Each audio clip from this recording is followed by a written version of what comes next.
All right, so for today's deep dive, we're heading to Dyrhólaey. It's this incredibly dramatic point on the south coast of Iceland. It really is. You stand there and you can just feel it.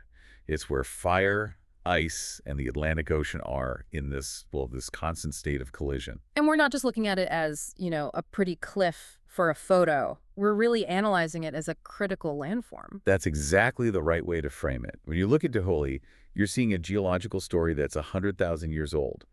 But it's a story that is crashing right now into the pressures of modern tourism, of conservation. It's a study in contrast. The perfect one. And the name itself gives you the first clue. Dyrhólaey, it literally means Door Hill Island. For the arch, obviously. For that famous arch. But what's interesting is that for centuries, international sailors, they had a completely different name for it. They just called it Cape Portland. Okay, so that's our mission today. We're going to unpack this stack of sources, geological reports, historical blueprints, some pretty urgent wildlife data, and some really critical safety warnings. We want to synthesize what you really need to know about this place. So to really get your head around Dyrhólaey, Right. we have to go back in time, a long way back, about 100,000 years. Okay. This whole headland, this thing that rises, over 100 meters straight out of the sea, it didn't start as part of the mainland at all. So it was an island first, born from fire and water, that whole classic Iceland story. Precisely.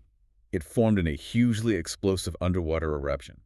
Geologists call it a frito-magmatic process. A Frito what now? Can you break that down a little? Yeah, sorry. It's basically just a fancy way of saying super hot magma hits freezing cold ocean water, and the result is this colossal steam explosion. Right, and that cools the lava incredibly fast. Incredibly fast. And it creates this really durable, really dense rock mix of basalt and tuff. It's almost the exact same process that formed the island of Surtsey, back in the 60s. And that density is the key, isn't it? That's the only reason it's still there. It's the only reason. The ocean has been beating against it for millennia, and it's still standing. Which brings us to the centerpiece, that massive stone arch. The door hole. I mean, you look at it and just think, how do you carve a hole that big out of solid rock? It's just a masterclass in marine erosion. And it is relentless. It never stops. So it's not just waves splashing against it? Oh, not at all. You have these massive Atlantic waves crashing with immense force, and they trap air in every tiny crack and fissure in the basalt. Okay. Geologists call it hydraulic action. When that wave pulls back, all that compressed air expands violently. It's like having a million tiny jackhammers going off at once, just constantly blasting the rock from the inside out. Wow. And over thousands and thousands of years. Those tiny cracks become caves. And eventually, the caves on either side of the headland meet in the middle. And there you have it.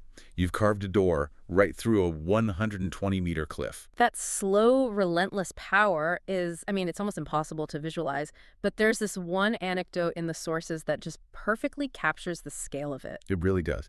Because we're not just saying the arch is big. Yeah. It's monumental. Yeah. The sources confirm small boats can actually sail through it when the sea is calm enough. But the story you're talking about, that was 1993. This pilot, this daredevil pilot, he flew a small plane. A plane. A small single-engine aircraft straight through the arch. That's insane. It's completely insane. Think about the precision, the sheer audacity. To fly a plane through a natural tunnel carved by the sea, it solidifies how epic this landform truly is. Okay, so we've got the deep history, this ancient landform, but Dyrhólaey's identity isn't just about nature, is it? How did people manage to build anything on this incredibly exposed 120-meter cliff? Well, that brings us to the highest point, a spot called High. And right there you have the man-made sentinel, the Dyrhólaey Lighthouse. Dyrhólaey Jorviti. Exactly. It's this perfect symbol of human ingenuity meeting, sheer geographical necessity. And the one we see today isn't even the original. No, the first one was this sort of skeletal steel tower built by a Swedish company in 1910. But the one that's there now, this really robust, almost castle-like concrete building that was finished in 1927. And this is where the story gets really interesting, because the architect behind that 1927 version is a huge name in Iceland. It really is. It was designed by Guðjón Samúelsson, Iceland's state architect at the time. Wait, the same Guðjón Samúelsson who designed Hallgrímskirkja in Reykjavik? Yeah. That iconic church that looks like a giant basalt column? The very same. He was all about creating a uniquely Icelandic national style. pulling inspiration directly from the landscape. So what was he doing with this lighthouse? What makes it castle-like? Well, you can see it in the design. It's very boxy, whitewashed, sort of fortified. The windows are deep set, almost like a fortress. And then it's topped with this vibrant red lantern house. It just looks strong, unyielding, a perfect response to that brutal environment. And I'm guessing you can't just wander inside for a tour. No, definitely not. That historic interior is not open to the public, but its function was. Well, it was a game changer for maritime safety. Yeah, it was the first landfall lighthouse for ships coming in and the brightest on that whole stretch of coast. Visible from, what, 43 kilometers away? 27 nautical miles, yeah. And it wasn't just a light. After 1928, they installed a radio beacon.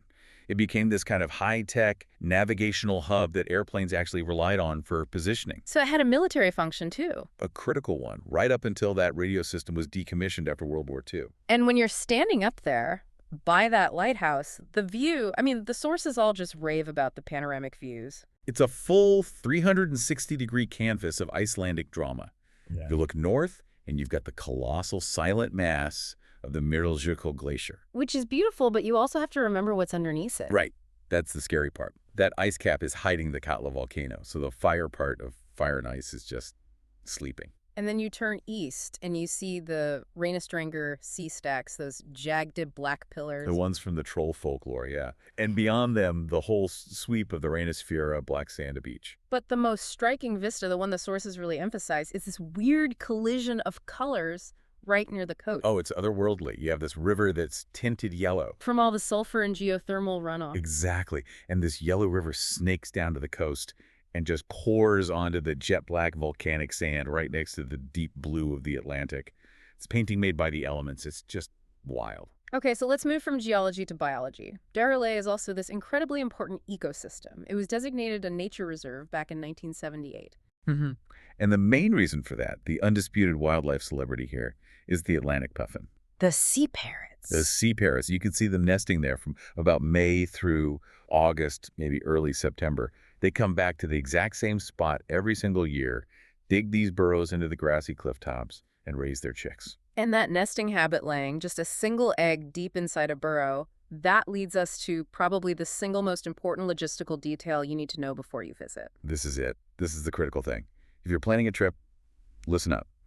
The area is subject to closures. Strict closures. Very strict. Usually from mid-May until the end of June, the area is either completely closed or has restricted access, often overnight, say between 7 p.m. and 9 a.m.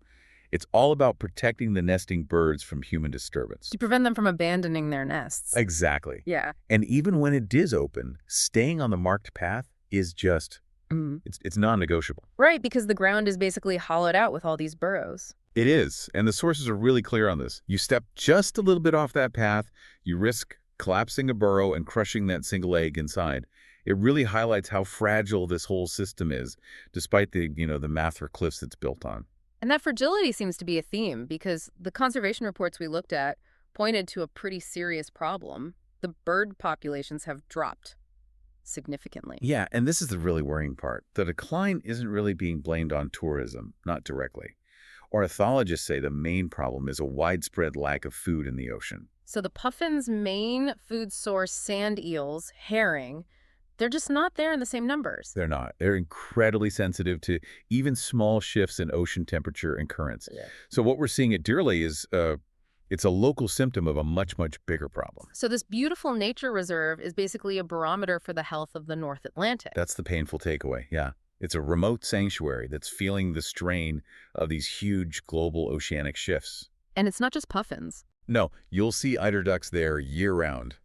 And you definitely need to watch out for the Arctic terns. Oh, they're the aggressive ones, right? Notoriously aggressive. They nest on the ground, and they will absolutely dive bomb anyone who gets too close. Which, again, is just another reason to stay on the path. Okay, let's get into the practical side of this. How do you actually get there? The sources say it's off the Ring Road, Route 1. That's right. You take Route 218. It's also called Dyrhólaey. It's about 12 kilometers before you hit the village of Vik. And a really key point, there's no public transport. You have to drive. And that drive, it's not exactly a simple trip to the supermarket.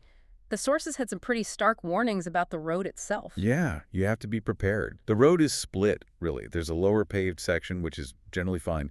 But the final road, the one that goes up to the lighthouse, that's a different story. That's the unpaved bit that turns into, what, heavy clay and mud? Exactly. After even a little bit of rain, it becomes this incredibly slippery, tire-grabbing mess. That's why you'll see a sign that says 4WD recommended. And that's not a suggestion, is it? It's not a suggestion. It's a non-negotiable warning. You ignore that, you risk getting seriously stuck.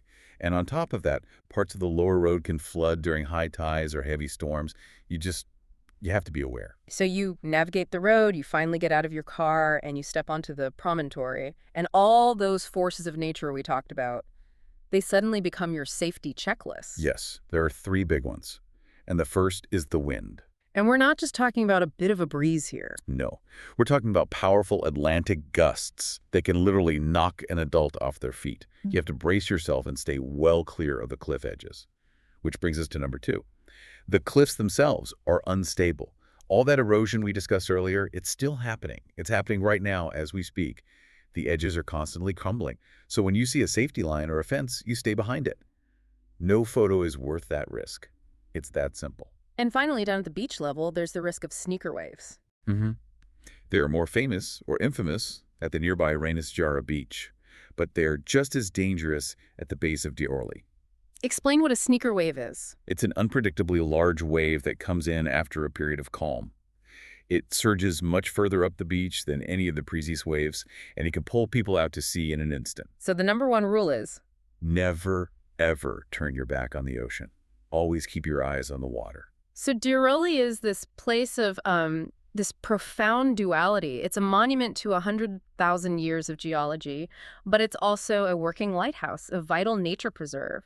That tension is really what makes it so compelling. I think that's the main takeaway. It's this majestic, really accessible spot that just demands your respect. Not just for the obvious physical dangers, the wind, the cliffs, but for the really fragile life that it's protecting. Right, the puffin situation really brings that home. It's a microcosm of these huge environmental stresses playing out across the whole region. It is. And that leaves you with this final sort of provocative thought to chew on. Go on. Well, think about it. That massive stone arch, the door, it was formed by slow, relentless waves over 100,000 years, a process measured in geological time. Okay. Yet the sharp decline of the puffins that depend on that ancient haven, that's happened almost entirely within the last 20 years. Wow. So what does that rapid biological change tell us about the current state of our oceans? When you compare it to the ancient, reliable power of the land, it's definitely something to mull over.